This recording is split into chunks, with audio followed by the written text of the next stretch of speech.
When I was first introduced to Michael B. Porter,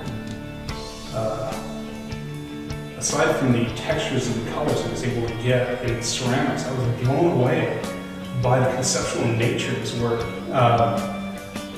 Take this piece, trumpet, for instance. Who comes up with this stuff? I mean, this is amazing. Here we have this visual object that appears to be a trumpet, and when you take a closer note, here we have an oil siphon, we've got a aerosol spray can, we've got a soda pump, looks like we have a piston. I mean, we have all sorts of materials that are being collaged together to allow the viewer to conceptually see a trumpet. Wow, that was just amazing. I was introduced to Michael B. Porter's work about a year and a half ago. I was very intrigued with the way he handles ceramic. It's an old material that's been around for ages, and somehow he's brought a freshness to this old art form by combining natural type forms with mechanical industrial forms. He's really come up with some amazing pieces of work. Michael's the kind of guy that just sees things. He picks things up and he looks at them, and nothing escapes his eye. And he's managed in these pieces to duplicate parts of objects and things. One of the things that we don't see so often is the bits and pieces that are left over from our culture. Some of those pieces are very beautiful. He just showed me a gorgeous antique horn that you couldn't be made today. I mean, probably the craftsmanship doesn't exist. Somebody asked, why didn't I just take these components found in the dump? And this is more ready-made. I can make any part or component that I want and not have to go searching in the yard. But there's something about making something in clay that is symbolic as well. As a human being, we're made up of various components of the earth.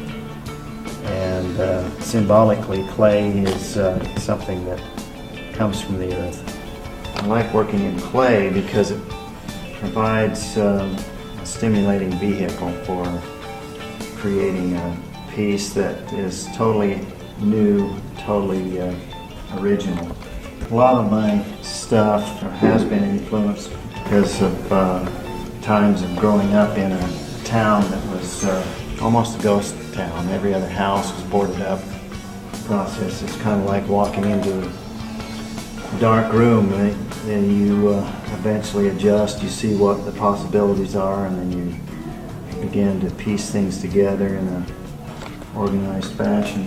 One of my favorite pieces that he's done is these light fixture type pieces that could be functional, but at the same time they're aesthetically pleasing, just as a wall-mounted sculpture. And he's bringing in a lot of these ideas about almost a lyrical, there's something kind of amusing about the sculptures and the way they're duplicated. They're bringing up serious issues in a light way that's entertaining and fun and gets people talking. How do you fire something like this without it cracking? How do you fire something like this without it falling apart when it comes out of the kiln? And if you ever have a chance, ask Michael to see his book of formulas for his firings. And this guy, he is a mad scientist when it comes to glazings and firings.